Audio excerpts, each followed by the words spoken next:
Hello everybody and welcome back to another Sam's training videos. Today we're going to talk Alpha Strike, which Sam, me, knows nothing about, so I'm not going to do any talking other than asking a few questions. Joining me today is Jesty. Jesty, go ahead and say hi. Hello. I also don't know anything about Alpha Strike. And then our Alpha Strike professional that we have to talk about list building is Comrade. Comrade, go ahead and introduce yourself. Hey there, I'm Comrade. I'm have many games of Alpha Strike under my belt. I came in third at the last Southern Assault, which is happy to be second loser or third loser. No, it'd be second loser, right? Correct. Yep. Second loser at Southern Assault. I run events down here in Houston, Texas, at the Forge. We play a lot of Alpha Strike because we're able to get through games faster, and we have a lot of experience building Alpha Strike lists and making sure that they're successful in tournaments and just in pickup games, knowing what your list is able to do. So excited to share some of that with you guys today. Well, thank you very much. We really appreciate it. And like I said before, we're just going to let you go ahead and take it away. Awesome. So when it comes to Alpha Strike list building, in order for a list to perform well, you have to know what you want it to do. You want to know what the components for it to do. So when we're talking about MRC, let's talk about MRC first. So MRC is one of the formats that is out there for Alpha Strike. You've got WolfNet, you've got BTC. I prefer MRC just because it gives a lot more flexibility to TOs for what they want to run. The MRC Alpha Strike overview is probably going to be listed in the description of the video, but I want to share sort of how the list building works. So for an MRC event, there are a few core rules here that every MRC event is going to have specific units that'll be allowed, like battle mechs, omni-mechs, land air mechs, proto-mechs, battle armor, combat vehicles, infantry. So that's what you can use. Some events may restrict it below that, but those are typically what you're going to be working with. The other thing we're going to need to bear in mind here is how the rule of 2 works for MRC. So, for Southern Assault, WolfNet, a few other formats, the rule of 2 works a little differently, where you can only have 2 of the same chassis, but you can't have the 2 of the same variant. In MRC, the entire list building is based on formations, which is how Alpha Strike list building works in the first place. We're going to talk a lot about formations here in a minute. But you can have 2 of a chassis per formation. They can be the same chassis, same variant. They can be different variants, whatever. So the example here is 2 Warhammers. So I can have 2 WHM 7Ks, and that's fine. Or I can have a 7K and an 8K. But I can only have those 2 Warhammers. Now, in another lance, I can again have 2 Warhammers. This isn't something that I would recommend, and we'll talk a little bit about that in a little bit. 2 to 5 formations, minimum of 8 units, maximum of 30 units for an entire force. The sweet spot for MRC I've found is 3 formations and up, and we'll talk about that in a second. So these are the basic things, the 2 big things that we need to keep in mind when we're building a list for MRC. I'm going to go ahead and minimize this tab. So the fun thing about MRC is that typically your TO is going to tell you what objectives you have going into a tournament packet. So you're going to know ahead of time what objectives you're going to have to go into. So you'll know what you're going to need to accomplish. That's going to affect how you're going to build your list. So let's say, and I've got my Alpha Strike rulebook right here. Actually, you know what, Sam, why don't you pick 3 objectives for us for a theoretical event? So I hit mute so that you guys wouldn't hear a couple things that I was doing, and then I started talking, forgetting that I was on mute. Like I Beautiful. said, F it, we'll do it live. So, when you say 3 objectives, do you mean 3 separate objective missions, like King of the Hill, Yeah, Domination? 3 separate objective missions. Sure. Yeah, just from the rulebook. Wait, there's missions in the rulebook? Oh, you guys didn't know that. All right, let me Did we not clarify at the beginning that we don't know anything about Alpha Strike? Oh, fair enough. I've never you guys read did through the good, Alpha Strike rulebook all the way. Oh shoot. Okay. Well, I'm gonna keep talking a little bit while I pull down the Alpha Strike rulebook off of my file server. Yeah. So in the Alpha Strike rulebook, in my experience, and most of the MRC missions have come straight from the back of the Alpha Strike rulebook. So it's a good resource to use. Yes, I want to send a message to the subject. Well, it's a good thing it's a good thing I brought that up because there are a couple other things that MRC uses that are in the scenario page. While we wait for that, I want to share a little bit about master unit list. Okay, so I'm gonna have the Alpha Strike Commanders Edition up. This is the 5th printing. So if you're watching this video in the future, 6th printing is about to come out. So some of the rules I referenced may have changed or may have been errated out. So a lot of people don't know this, but in the Commanders Edition, there is a whole list of scenarios and mission rules at the back, towards the back of the book. So starting page 126, all the way through to page 135 are mission types. And what you're going to see most of the time are going to be variations on this mission type. Some formats have their own missions that, wouldn't really translate well to MRC or may need some finagling. And I'm thinking really about just the bunkers mission from Wolfnet. That would be a little wonky. But MRC uses a couple of rules from scenarios that are important, and they can affect how you write your list. So the first one is forced withdrawal. Forced withdrawal in Classic has a lot of specific situations that put a unit in forced withdrawal in Classic. I know it's like 2 engine hits, all your torsos are open to structure. You're missing 2 limbs or something like that. I play Classic. I'm not a super expert on Classic, so you guys can check me on that. I just do whatever Megamech tells me. Oh, fair enough. So, or whenever the Megamech says your unit has a little black pip next to it. So for forced withdrawal, which is important for scoring in Alpha Strike, a unit has no armor remaining, has been reduced to half its structure value rounded up. If it possesses only 1 point of structure, you're in retreat as soon as you lose all your armor. So something like a Fire Moth. To be clear, if you take 1 hit with a Fire Moth, you're in forced withdrawal. More than likely, the Fire Moth's going to take more than 1 hit. The unit has been reduced to a damage value of 0 for all medium and long range attacks. This does not apply if the unit began the scenario with a damage value of 0 at medium and long range. And the last one is if a unit has been immobilized through damage, critical, or motive hit effects. Though crippling damage plays a lot into scoring scenarios for MRC.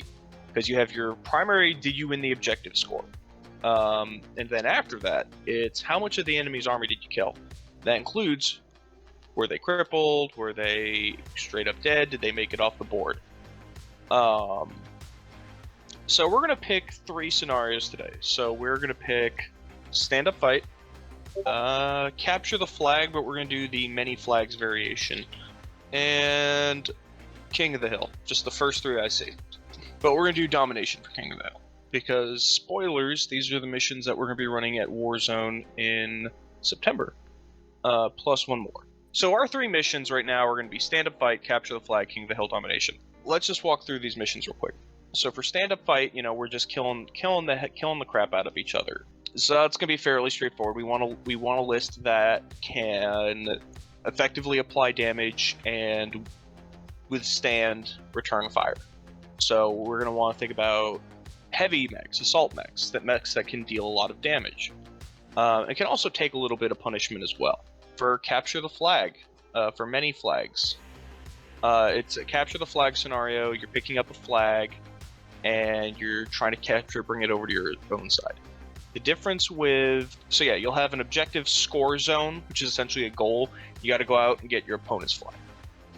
Bring it back to your side. So for many flags, the big difference here is that there are 3 flags on the map for each side to capture, 1 per side in the deployment zone, 1 in the middle. We're going to need mechs that are mobile, they can move around. We're looking like 20-inch movement, 16, 18-inch movement, just to be able to run out, grab those objectives, and make it back to the opponents, make it back to your side. And then King of the Hill. King of the Hill scenario, we're going to have an objective zone in the middle of the map. Oh wait, no, we're doing domination. So in this variation of the King of the Hill scenario, the map is divided into sectors. The center is an objective marker which must be taken and held. This is not timed. Instead of racing the clock, it concludes at the end of any turn where all markers have been captured by one side or another. So we're going to want enough forces that we can spread out across the map and be able to hold all 4 objectives. So knowing what our objectives are now, we can now go into this. We can go into Master Unit List and Jeff's Battletech tools to be able to throw a list together. So in this theoretical event, we're going to stay with the Nashville standard of 500 PV Jihad era. If you haven't used Master Unit List before, it's a fantastic resource. I'll give you just a quick tour of the site. This is the homepage. You can see they've got some units featured and some news. What I typically do is I pick a faction. If you don't know anything about me, I'm a avowed Draconis Combine Mustard Soldiery Warrior. So we're going to be building a Draculus today. Right here you can pick from pretty much any faction that has ever existed in the Battletech timeline. So you've got the Republic of the Sphere, St. Ives Compact, you've got Scorpion Empire, Rimworld's Republic, you've got Kellhounds, Wolf's Dragoons, Star League Royal. You've got sources here if you want to pick from a specific source book, and it'll show pretty much every source book under the sun, including my favorite combat manual, Karita. See all the units that were included in that combat manual. A lot of these are uniques, so we're not going to need to worry about that. So one of the functions of the Master Unit List site that I see people ask about is, how do I look up for units that have a specific ability in Alpha Strike? You can. So it's a little counterintuitive. You do have the Force Builder here on Master Unit List. It's very functional, so I can search for a Wolverine, and I can add a Wolverine 6K. I can add, it's not going to show me any abilities, all it's going to give me is armor, internal, short, medium, and all the damage values. But it's not going to tell me if it has melee, it's not going to tell me if it has what jumping movement it has. So it's a very basic Alpha Strike Force Builder. It's functional if you know what you're looking for. But for me, it builds up screen clutter a lot, so I use Jeff's, but we'll get to that in a minute. I got off on a tangent there. We're talking about how do I look up an ability for Alpha Strike. So if you top of the page, you click this orange search button. It's going to take you to this page. What did we say? 500 PV Draconis Combine, right? Jihad era. You can set some filters here on the left, and it'll help you figure out what you want to do. So with our objectives, stand up fight, capture the hill, king of the hill. Okay. I'm going to want a force that's fairly fast, but can still apply a decent amount of damage. So I'm going to fall back on old reliable for me, the Nodachi. Before we do that, I want to build a list that focuses on melee. So let's look here. These are basic filters. It'll have your PV, your roles that you're looking for. You have technology level, or technology base. It has your rules base. We're just going to check everything up until unknown, because I don't think the MRC allows unknown. It has all of your types. I can filter to battle mech, combat vehicle, infantry, protomech, and I think that's it. Technically industrial mech, but I'm not including those in the list. I can search for specific source books. We're not going to do that. Make sure I got those saved. Factions.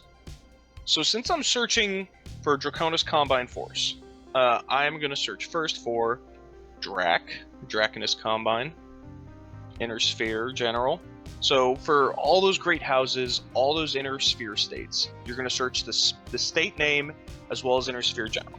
So do you have to put in Inner Sphere General? It's not included Yes. when you search? Oh, okay. It is. It is not. It is the Inner Sphere General list is separate from the Great House list. Just like if I want to build a Jihad era, let's pick on Clan Wolf. Clan Wolf is technically an IS clan. So, if I want to do Clan Wolf, it'll only show me mechs. If I search right now, it's only going to show me mechs specific to Clan Wolf. I would need to add IS Clan General to give me the full Clan Wolf availability. And then for mercenaries, I would need to follow up with Carbon and Warning on this one. I don't know if I want to build like a Kellhounds Lance, or Kellhounds list. If you pull from just Kellhounds, or if you pull from Kellhounds and Mercenary. I will leave that up for the Peanut Gallery to decide. For Warzone, I'm allowing people who are building Kellhounds to either pull from Kellhounds or Mercenary availability.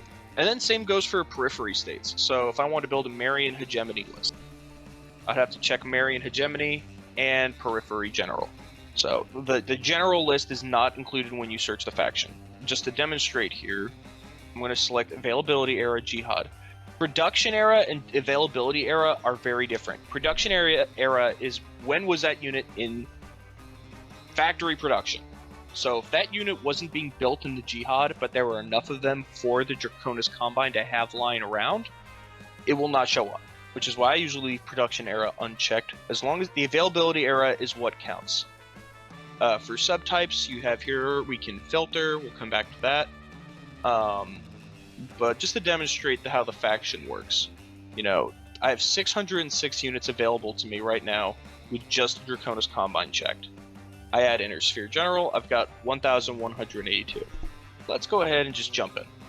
Let's throw something in there. Alright, so we got 739 battle mechs available to us. So we have quite the armory. We got a lot to pick from here. So to start off, let's talk about... I mentioned I want to build a melee-focused list. At the top, under Alpha Strike, I can search by specific abilities. So in this case, I'm going to add MEL, and as you can see, I've built a list like this before. You can search MEL, and that'll filter it to just units with the melee ability. Notice how our availability here has gone down to 21 units. And here we are. This is our melee. These are all the units that the Dracs have access to that have a melee weapon. Could be a sword, hatchet, whatever. Now, I like to get the most out of my melee unit, so I like to add TSM. Notice how, again, it brings the list much shorter. One thing you gotta watch out for is unique units. So MRC does not allow uniques. I'm pretty sure the Shin Hatamoto is a unique, sure enough, so we won't be able to include that in the list. But everything else should be fair game. Hop over to the actual list construction. So I would recommend everyone, when they're building a list, to use Jeff's Battletech tools. It's going to be linked in the description. This is the Alpha Strike roster on the home page. So if you go from the home page, you'll have your Alpha Strike roster. You click that link, it'll bring you over here. What Jeff's does that I had to figure out myself when I was back in Tennessee was Jeff's sanity checks formations, and that's the toughest part about Alpha Strike. Now, formations, I just threw that word in there. Formations are, you build a force around your formations in Alpha Strike. So we have our three objectives, which are stand up, fight, capture the flag, king of the hill, right? These formations that we pick are going to help us accomplish those objectives. And we got to be a little smart about how we do it. Let's go through formation types real quick before we go any further. We've got our Battle Lance. Battle Lance is probably one of the most popular and reliable lances out there. What it does is it gives you the number of units in your formation plus 2 points of the lucky special pilot ability that can be used by the entire formation. So in layman's terms, a lance gets, if you have 4 mechs in it, 6 rerolls on attack rolls, which you can use throughout the game. The only restriction is, I think, one mech can only ever use 4. Yeah, a mech can only ever reroll 4 times per scenario. So I'm sure we've all been there, where we had a roll that was, you know, this is going to change the game. It's going to change the flow of the game. You need this roll to hit, and you roll 1 under. The Battle Lance helps you mitigate that, the dice working against you. You see here, there are specific requirements for the formation. In this case, 50% of the standard Battle Lance must be size 3 or higher. If it's a vehicle formation, the size 3 units must also be pairs of the same vehicle model. 3 units in a Battle Lance must also be any combination of Brawler, Sniper, or Skirmisher unit types. We're going to come back to that. Then you have variations on the Light Battle Lance. Light, Medium, Heavy Battle Lance. All these bonus abilities are the same as the Battle Lance. Next you have the Assault Lance. The Assault Lance is powerhouses of any force make up for their reduced speed. 3 units in a basic Assault Lance must be size 3 or higher. Obviously you have you're looking for heavy mechs. They can't have any lights in here. So the Assault Lance picks between the Demoralizer, the Multitasker SPAs.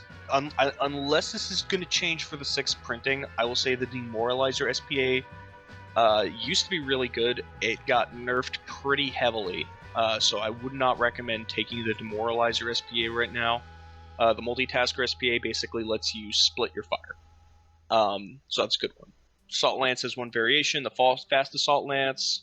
They have specific requirements here. It's a little different, and the bonus is a little bit different from the basic Assault Lance. Striker Cavalry Lance, we're going to include one of those today. They've got a minimum ground move of 10 or 8 jump. The whole idea of a Striker Lance is these are fast mechs that get in and out. They're your fast ones, your fast boys or girls. And I can go through all these. The other one that we're going to probably use, I'm going to build for 3 specific lances today. I'm going to build for a Command Lance, a Fire Lance, and a Recon Lance. And I'm going to pause here because I know that you held a poll. MRC announcements. Yes. So the 3 questions that I polled that got responses, coming in third was the War Crimes option. What are the best formation bonuses to pair up? The second place, the Tractor option, got what is the first thing you think of when building a list? And then the number 1 option, the Coffee option. What is the biggest lesson you have learned in your time building lists?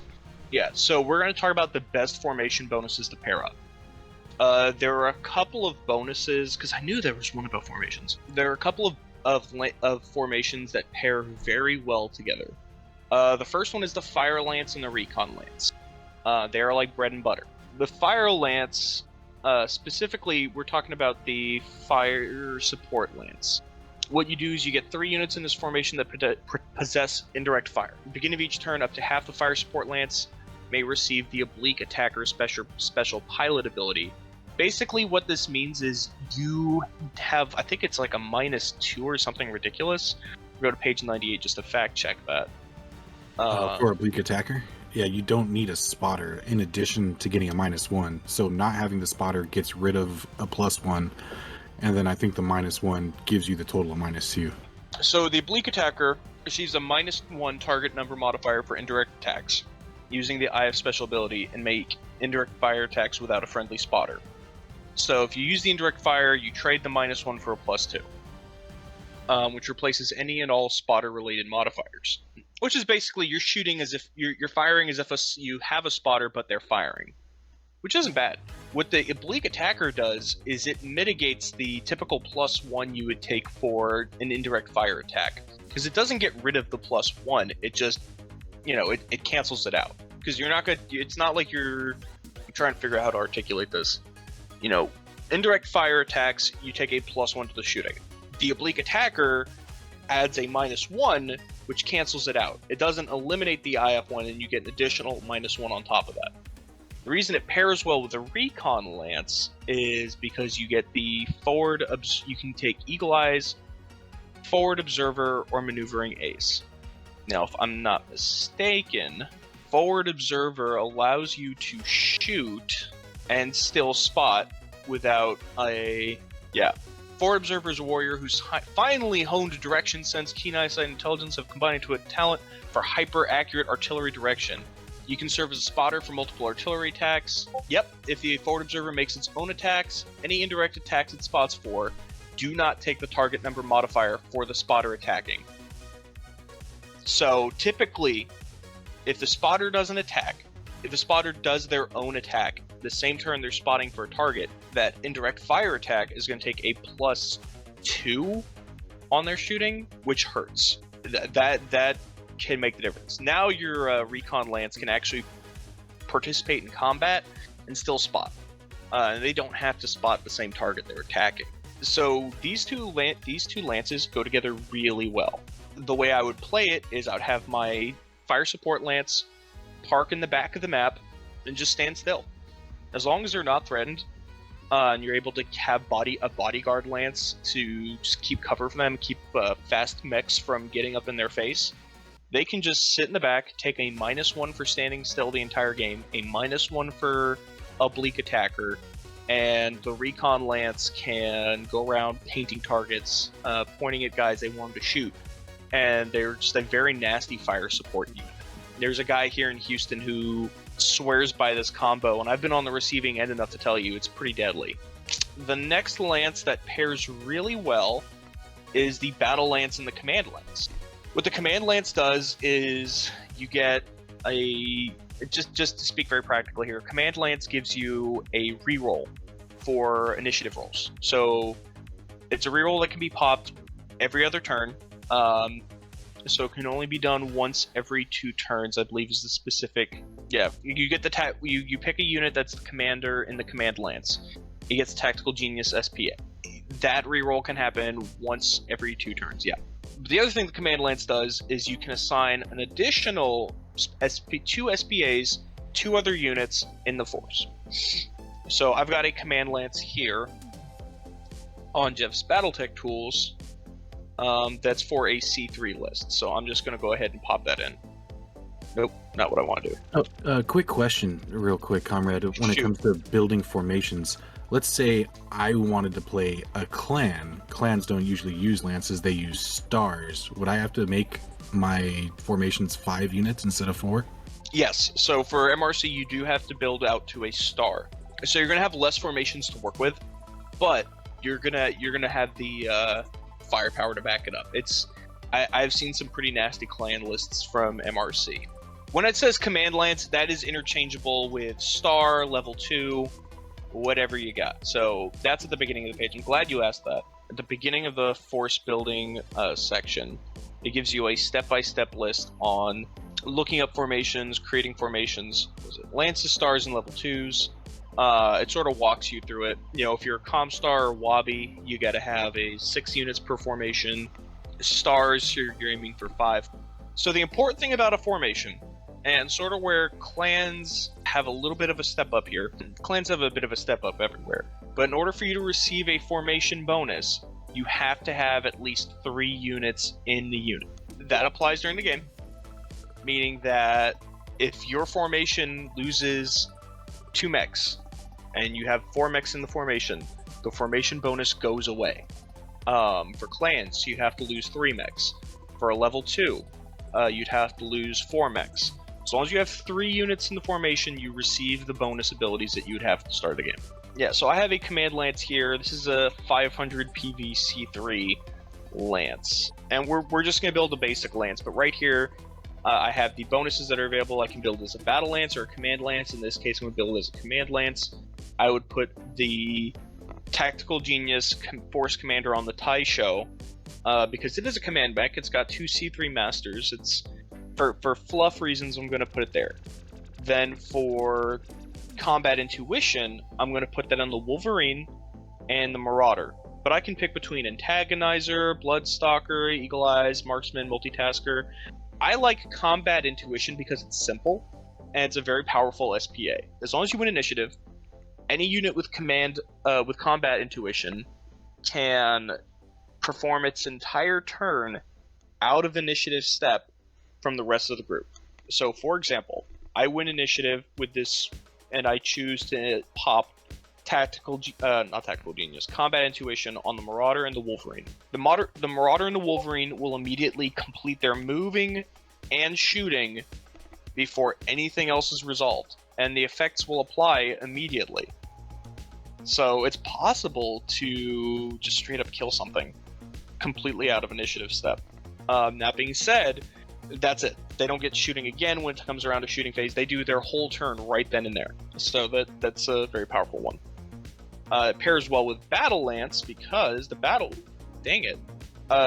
Lance gets those rerolls. So you can do a 1-2 punch. Of course, it depends on how the initiative rolls go. You can do a 1-2 punch where the turn before you soften up a formation with your Battle Lance and the Command Lance. The following turn, you win initiative, use Combat Intuition, and finish them off before they can return fire the following turn. When I talk about, what do you want to do with your list, you have to think about what kind of tactics you're going to be using, what kind of sneaky Draconis Combine tricks are you going to be using. So I'll go ahead and clear these out for the purposes of this exercise. Yeah, one thing I noticed looking at the formations is that some of the formations let you pick which mechs gain the ability right then and there in that turn, and some of them you have to pick at the beginning of the game. That's something to keep an eye on. That's a very good call out. A lot of the fire lances you pick at the beginning of the turn. In some cases, you'll just be like, look, if I had a fire lance with 2 longbows in it and a catapult and a marauder, I'd be like, all right, the longbows are going to have the sniper SPA every time, and you can declare it like that. But if you kill one of the longbows, you have to pick somebody else. As long as it is clear to your opponent who has those abilities, you're golden.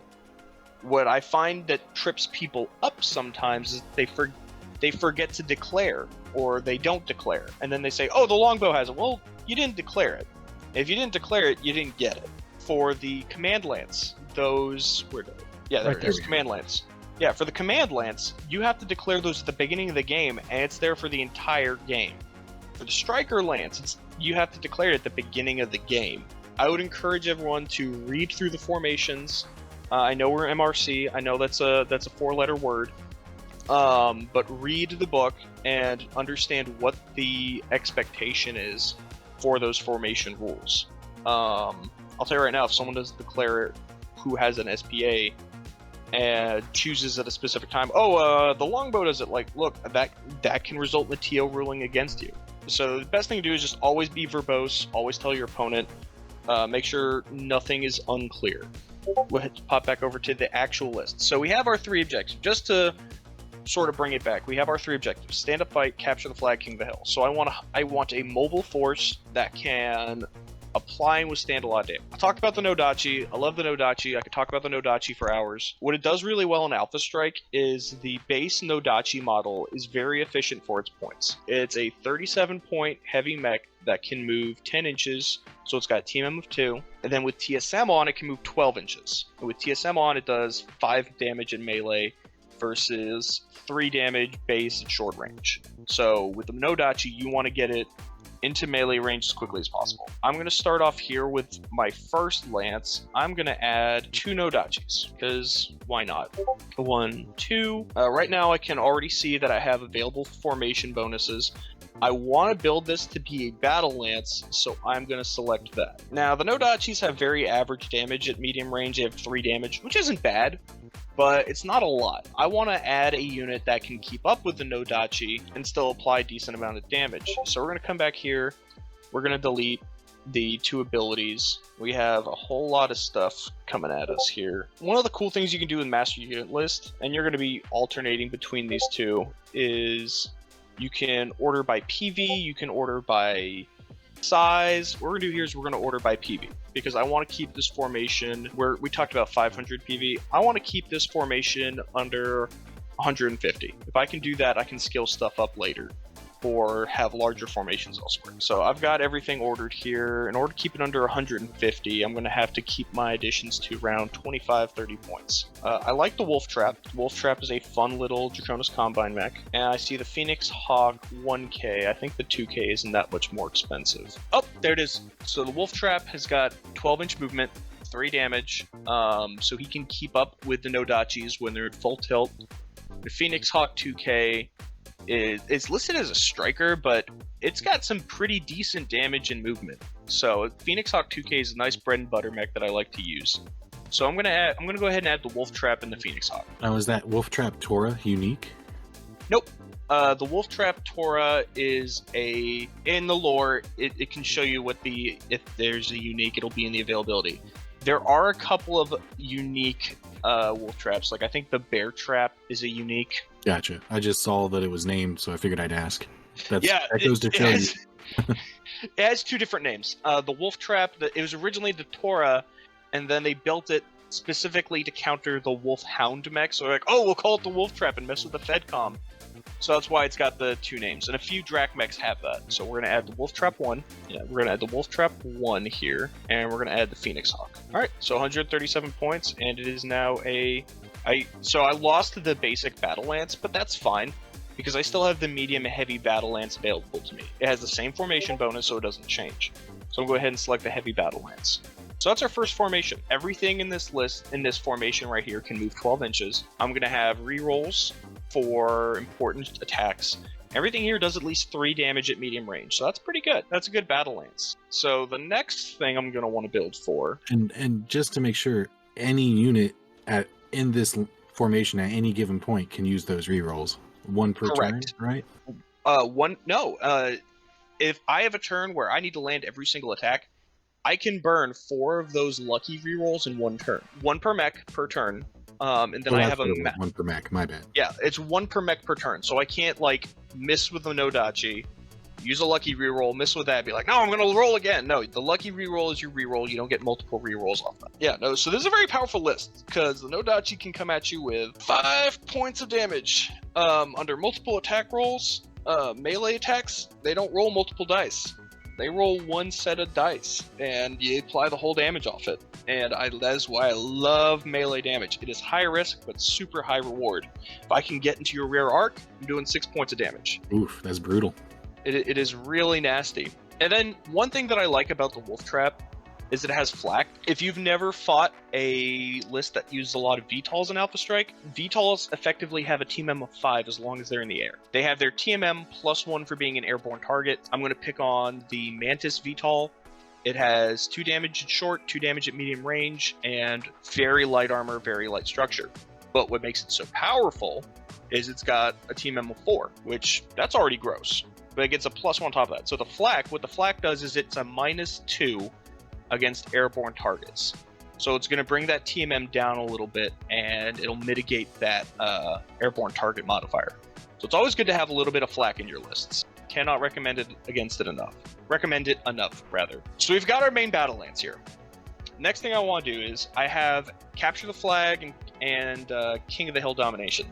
So I'm going to build a striker lance here because I want something mobile that can run out and grab something. My favorite Drax striker mech is the Jenner. Gotta love it. It's a speedy little dude who can get right in people's face and do what it has to do. My favorite Jenner is the most expensive one off the top of my head. I think it's the JR7F. And in order to make it easier to find, I'm just gonna order by name, search Jenner. Yeah, the JR7F. It's about as expensive as that Phoenix Hawk we included, but I'll show you why it is so good. It's got TMM of 3, it was 14 inches, it's got 4 armor, 3 structure, and 2 damage all the way through. So this is a speedy little guy. Not the speediest, but he can take a little bit of punishment just in case that TMM doesn't come through for him. So I'm going to take the Jenner. I'm going to search JR7. There we go, JR7F.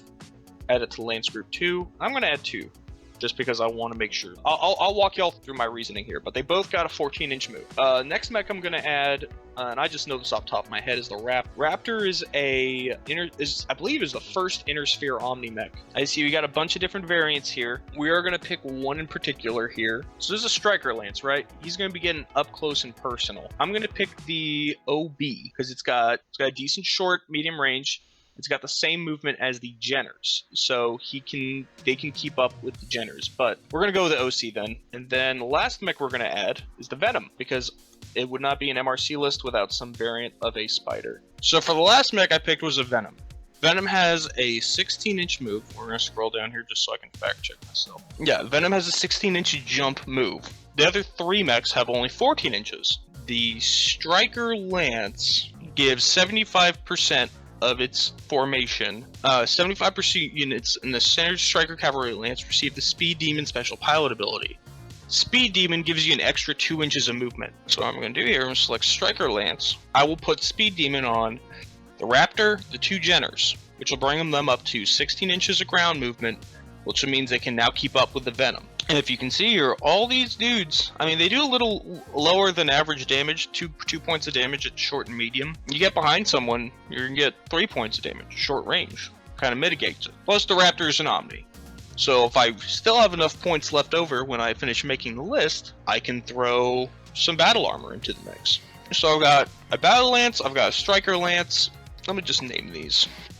Punchy, Battle, Speedy, Striker, Lance. Last formation I want to build for is the Command Lance. So for a Command Lance, I'm looking for requirements. Must be designated as force commander.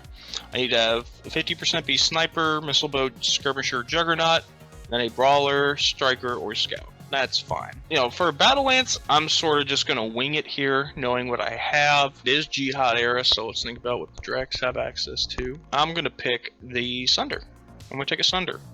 Nothing wrong with a Sunder. We all played Mech Warrior at some point. It helps that it's got some pretty nasty damage, 6 and 6. So is there a specific criteria you look for when selecting mechs? I base on the formation.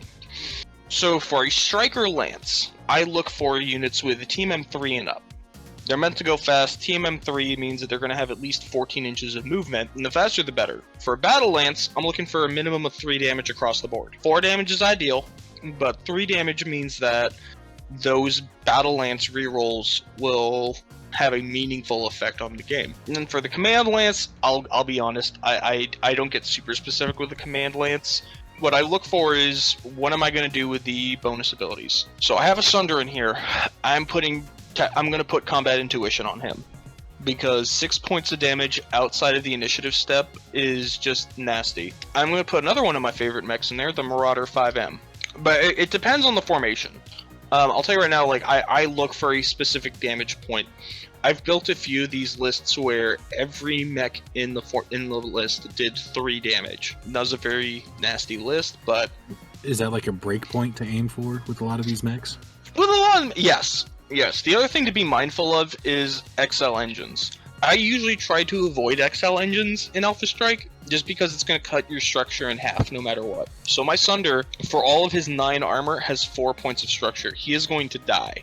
The objective is that he is going to apply that 6 damage at least 1 or 2 times, so that he can at least make his points back before he dies. Same for the Marauder. It's only got 6 points of armor, but it does 4/4/1 damage. It's got some flak in there. So yeah, the Marauder and the Sunder, they're very powerful mechs, but you know, that damage is sort of offset by the fact that they don't have a lot of staying power. Which is why for the Commander, I'm going to pick the Crockett. Or the Katana, sorry. Kind of Drek, am I? No, I don't want the C3 one. The reason I don't want the C3 one is I haven't built this list for C3. The big difference in C3 from Alpha Strike to Classic is that you pay the C3 tax up front in Alpha Strike. It's included in the PV. At that point, all you have to do is declare what your C3 links are. That's it.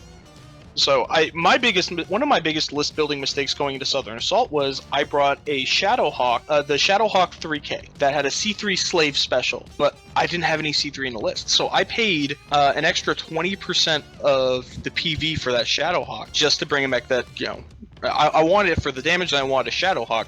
I didn't realize that I was paying extra for a C3 ability I wasn't taking advantage of. So that's why I'm trying to avoid C3S, C3M here. So I got the Katana, got the Marauder. This is already a pretty heavy lance, so I want to have something in there just to make sure I can keep this Command Lance bonus. I'm going to throw something a little lighter in there. I'm going to look for a medium mech. So right now I have it listed by tonnage. Let's go through here. I can throw in another Wolf Trap, I can throw in a Crab, I can throw in a Hunchback. I'm going to splurge a little. I'm going to throw a Stormcrow in there. Ooh, fancy. What I like about the Combine is they have some of the best access to clan mechs in the Inner Sphere. And I mean, like, not like clan Inner Sphere, but like Inner Sphere House. They have almost unparalleled access to a clan mechs. And I'm going to pick a very interesting Ryukin. I'm going to pick the Foxtrot variant. In Jihad, you have plasma cannons that get invented. So now I have a mech that can apply heat damage at short, medium, and long range. So that's going to be a very powerful support mech that can run around and, through its shooting, weaken enemy mechs for follow-up attacks from the Battle or Command Lance. So I'm at 408 points right now. So first thing I'm going to... 3 lances, right?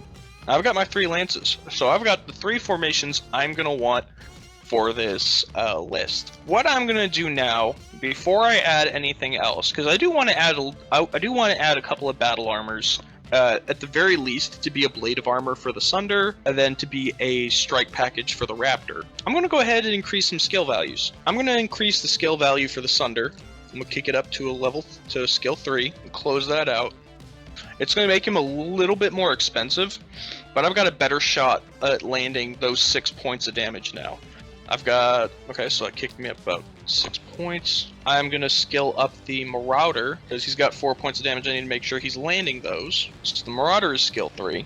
Now I'm gonna come over here. I'm gonna skill up both Nodachis. Now, would you recommend going below 3 for many mechs, or try to keep them 3 to 4 mostly? I have been tabled by skill 2 lances. The issue is when you go to that level of skill, you get progressively more expensive. At the end of the day, as long as your list can complete the objectives that you built it for, go hog wild. For me, for this list, I'm not really building it as a tentpole list where it's got like one unit it operates around. The risk you run with putting a lot of points into a few mechs is that you will lose through action economy, meaning your opponents will have more mechs out there than you will. They'll have more actions to choose from. They have their actions spread out across multiple units, and they'll just swarm you and overwhelm you. So it's why I try and stick to 3 formations. This is pretty standard for MRC. 4 formations is ideal. I have run one list where the Drax and the Jihad have access to probably one of the best sniper mechs out there, the Warhawk, Masakari Warhawk. You've probably lost friends playing against somebody who brought a Warhawk C, 6 damage across all 3 range brackets. You kick this thing up to skill 2, park it, put it in a Fire Lance. This thing's going to go to town and just remove mechs from the board 1 turn at a time. This would be a mech that you'd want to kick up to skill 2 or skill 1, or even skill 0. But a skill 0 Masakari, and we're going to use the Force Builder here, just to sort of demonstrate how progressively more expensive these things get. We picked on a Masakari C.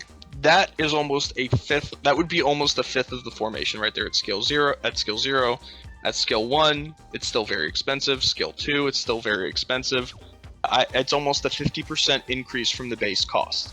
Hey man, at skill 1, it's almost as expensive as a Charger C. Yeah, well, the Charger C, don't want to be on the receiving end of a Charger C. It is such a nasty mech. But skill 3 is usually good. The way I think about it is I think about what the average TMM is in Alpha Strike, which is 2. So with a skill number of 3 at medium range, with TMM of 2, your average to hit roll is going to be 7, assuming there's no forests, no other modifiers involved. And 7 is pretty average. You've got a pretty good odds of hitting a 7 at most ranges. At a 4, you're hitting 8s, which are the gap between 7 and 8. Although it's just one number, when you're rolling a pair of dice, I don't know the math off the top of my head. I just know it's a lot harder to roll an 8 than it is to roll a 7. Yeah, the difference between a 7 and 8 is actually quite big.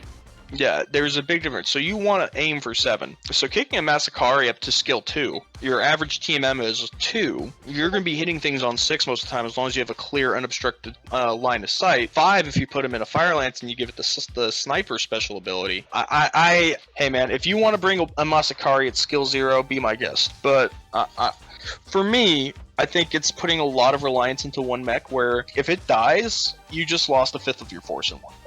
And that's going to hurt you more than anything else. Gotcha. All right, sorry about that tangent. No, that's a good tangent to go down. You'll notice that for the most part, I've broken my list down into 30 PV brackets. And that's just because I don't want to give my opponent too many kill points just for killing one dude. The last guy I'm going to skill up before we start adding additional battle armors is going to be the Ryukin. That heat 222, it's going to be brutal. Like in Classic and Alpha Strike, there's a cap to how much heat a mech can take from an external source.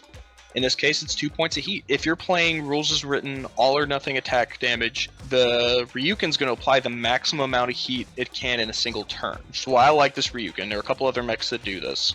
So now I'm at 445 points. I want to wrap this up by adding I'm going to add another formation here, or you can add it as part of the formation. It's just not going to reflect as a Nova.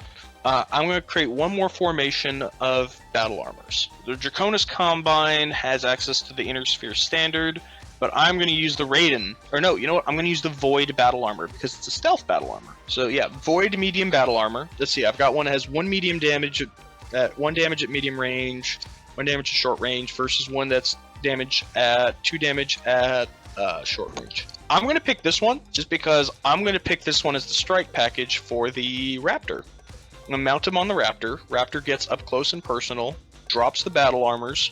Battle armors can run up and do an anti-mech attack on whatever they're being dropped on. And they can do 2 points of damage, get a free crit out of it as well. Oh, that's right. With the recent change, they can move up to half their movement value, right? And if they're coming off the battle mech, they can also jump if they have jump jets. That is correct. And the Void Medium battle armor has jump jets and stealth armor. So the turn they dismount, they're going to be very difficult to hit. And then very difficult to hit every turn. Indeed. And then for the Sunder, I'm just going to go with Raidens. I'm going to pick a cheap variant here because I'm just bringing them for a blade of armor. I don't expect them to actually do anything. They might hang out and cap an objective once in a while. Add that to Lance Group 4. And I'm going to go ahead and just skill them down to skill 5 just to save a little bit on points. So I've still got about 27 points left over. So I can go back through at this point and I can add a couple more skill increases. So you only have 2 units in this formation. It's not going to get a formation bonus. Okay, so it's technically a lance, but because it doesn't meet the requirements, it gets no formation bonus. Is that correct? That is correct. Now, if you're playing with formation movement rules, which I believe the MRC encourages, once these guys are deployed, they will count as a formation for movement purposes. Just to speak as a cheesy, sweaty metagamer here, it's nice to have a lance group like this, simply for initiative syncing reasons. Now, how does formation initiative work? Is that how it always works in MRC? It's not 1 unit, then 1 unit, then 1 unit, then 1 unit. It's a full lance or formation that moves at a time? You move a full formation at a time. Then it goes back to the opponent moves the other formation, their own formation. You go back and forth until all formations have moved. So what if you had both of your battle armor mounted? Would that count? They don't count. Okay, they don't count. All right. Yeah, that's what I was saying. Like, right now, these guys don't count. But I've got enough points here. I want to go back through and see if there's anybody else I want to skill up. The Katana is going to be my commander, but he doesn't have great shooting, so I don't need to skill him up. The whole point of the Striker Lances, they're going to be getting up close and personal, trying to get behind people, so I'm okay with the skill point they're at. I'm going to go ahead and skill up the Wolf Trap, just because of that flak ability. If I come up against someone with a helicopter, that skill 3 is going to make a big difference and take him down. So now I've got 21 points left. So I got to figure out what I want to do with. So just for the purposes of having more infantry here, I am going to pick this heavy infantry here. These guys are a nice little just rear line support unit. They can dig in per MRC rules. I'll just show you why they're so good. They're literally called heavy infantry. Yeah. Here we go. Heavy infantry. Almost all of the great houses have access to them. I think the exception are...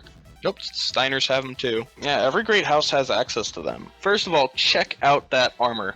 Holy cow. They're not going to go into force withdrawal super easily for infantry. You can dig them in to get some pretty nice bonuses, but this Heat 222 is...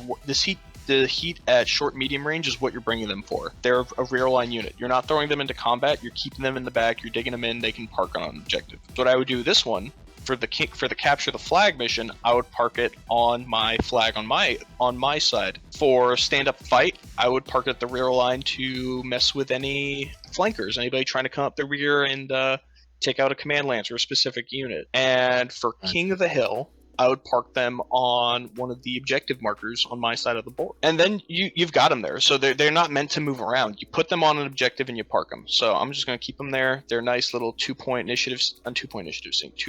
sync.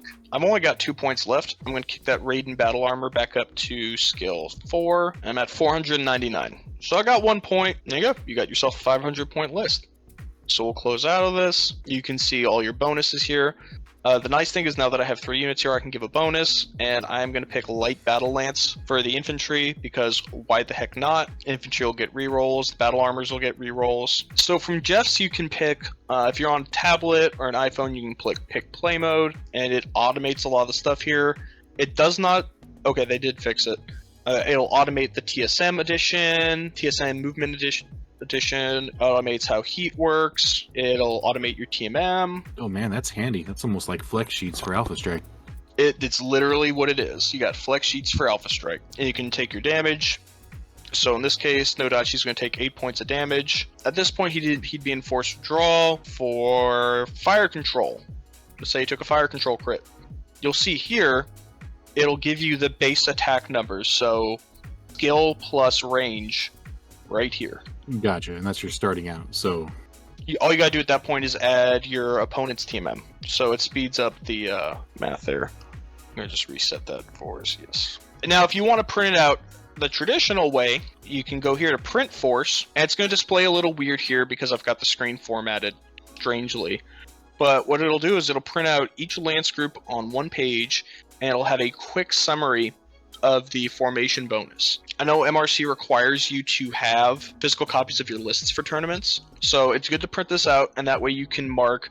In this case, I would mark that the Jenner, the Raptor, and the Jenners and the Raptor have Striker Lance for his formation. Or I would have a little check mark for each time I've used Battle Lance on the Battle Lance page. Or I would have for the Command Lance, I would mark who has what special ability, who's the Force Commander, etc. You can also do this, and we're going to quickly build this list out and show you how it displays in the Master Unit list, Force Builder. I'm going to sort of bring it to a close there. The Master Unit list Force Builder is very basic. It doesn't have the same level of visibility as the other one. You can't build out your formations from it. You're literally just throwing everything in here and then figuring it out after, like, okay, this isn't this formation. You know, you're going to figure out your skills. So right here, we can just put this side by side with the Jeff's Battletech Tools Formation Builder. I can clearly see what formation it is. I can see what mechs are in the formation. I can see some of their special abilities. I can see what the formation bonus is. Like I said, I can't recommend Jeff's Battletech enough. Jeff's Battletech Tools enough for this. Yeah, that's a huge difference. For the longest time, I had only been using the MUL until I recently learned of Jeff's. And It's been a big change, especially when building for the MRC. And the other thing is I can save these formations. You can see I have a few on the side here that are saved for my C3 lists. So I can save this Battle Lance, and it's going to appear down here, so I can just pop it in. I'm actually going to keep that lance. So, yeah, you know, I've got a list here that it's going to be able to compete well in stand-up fight because I've got a lot of damage to throw around. For Capture the Flag, I've got a very fast Striker Lance. I can get in and out and take those flags. And then for King of the Hill, I mean, the slowest formation I have here is the Command Lance, and even then, I've got the Ryukin, which can move 12 inches. The Marauder, the Sunder both move 8. And the Katana's a little slow, but that's fine because he's the commander. He's not meant to get into combat with a 6-inch move. And I've got the infantry here for support. I feel like this would be a very solid list for these objectives. Now, to talk sort of about the weaknesses here, it's not a very tanky list. The Nodachi, Sunder, the Raptor, and the Marauder and the Ryukin all have XL engines, meaning they don't have a lot of structure. Meaning, which, you know, sort of break that down, once their armor is gone, they're either going to die or they're going to get put into force withdrawal very quickly. Like I said, I usually try and do my best to avoid XL engines in Alpha Strike, but it's fine. It's fine. It's just a fun, timey list here. Gotcha. And this is just a basic overview of how to build a list. I mean, you can get real complicated and be real nitpicky and start fluctuating your unit skills a lot and stuff. Oh yeah, I mean, if I want, we can go into building a C3 list, but we don't have the time for that. I mean, for C3, you got to have ECM, you got to have counter ECM. It turns into, all right, you're sacrificing spotters each turn to get that C3 range bonus. But I guess I can go through the other questions here. Question number 5, what is the first thing you think of when building a list? I talked about that already. You want to know what your list wants to accomplish, what your objectives are, what you're going in to do, and build towards that. So if you want to be able to get to your objectives, you want to be able to, if your objective is just kill the crap out of someone, you just want to bring a list that can apply damage and take the damage back. For this one, since it's going to be 3 missions we're building for, I have to sort of keep it varied across all 3. Gotcha. And then we already kind of went over what the best formation bonus would be, and it kind of depends on what kind of list you want to build. Although Command Lance is kind of hard to pass up. Command Lance get 3 SPAs basically. You get 3 SPAs, and there's some really powerful ones in there, and it gives you an initiative reroll. We've all been there where you lost initiative to a roll of 5. Being able to reroll that, it's a game changer. You can do that once every other turn, right? Yep. Yeah, so that's quite valuable throughout the course of the game, as long as you keep your commander alive. Yep, and you keep your command lance fairly intact. And then, what is the biggest lesson you've learned in your time building lists? I guess the biggest lesson I learned, and it's not just necessarily in building the list, it's in actually executing the list and the plan, is don't be afraid to take losses. There have been times where I moved a mech knowing damn well someone was going to put a fire moth in the rear arc, or knowing that someone was going to put a fast mech, or someone's going to take advantage of that. It's going to happen. You're going to lose a formation. You're going to lose mechs. Don't be afraid of it. I know right here these Nodachis are going to be priority targets. And that's fine, because I've got the Phoenix Hawk and the Wolf Trap who can apply damage as the Nodachis are closing on their targets. I've got the Striker Lance who are going to be going fast. They're going to be being able to get in under their guns, getting behind people while those Nodachis are taking fire. I've got the Sunder, the Ryukin, and the Marauder who can also apply damage, and they can, knowing how your opponent is going to react to your list is it's a really good lesson to learn early on. Get out there, throw some lists together, go play with your friends, figure out what works for you and what doesn't. I like melee. I've got a buddy who likes indirect fire.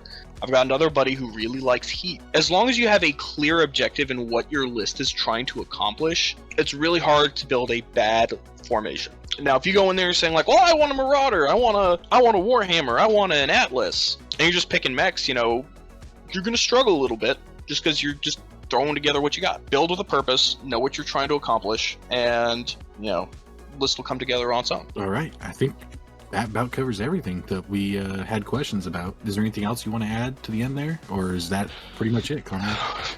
Yeah. My family was on Turtle Bay, and I say kill them all. Comrade, thank you so much for coming in and talking with us. I really appreciate it. Hopefully everybody who gets a chance to watch this will appreciate it. Smash that like, subscribe, whatever, comment below kind of thing. But any parting comments, either Jesty or Comrade? Yeah, I can't wait to start building lists now that I know how to use Jeff's Battletech tools properly and how to search by filters in the master unit list, which I had never done before up to this point. I always just scroll through the massive list of units. Yeah, that was big. I really liked the way Comrade walked us through the master unit list. I've done some of the things that he had done. I had no idea that you had to include general to get the full part, so that was huge for me, so I really appreciate that. I would just say, don't be afraid to lose. I lost a lot. I still lose. So you learn more from losing than you do winning. My very humble Drac opinion. Awesome. Well, thanks for listening to me, listening to my unhinged rants. My Discord DMs are always open, so feel free to reach out and blow me up and throw lists my way. I'm happy to give list criticism, and not criticism, but constructive list criticism. Hey, maybe we'll have you back for Pimp My List Alpha Strike Edition or something. Ooh, I like the sound of that. Pirate's probably one of my favorite people to play against, so I'd love that. All right, well, thank you so much, Jesty. Thank you so much, Conrad, and I hope you guys all enjoy the video. Have a good one.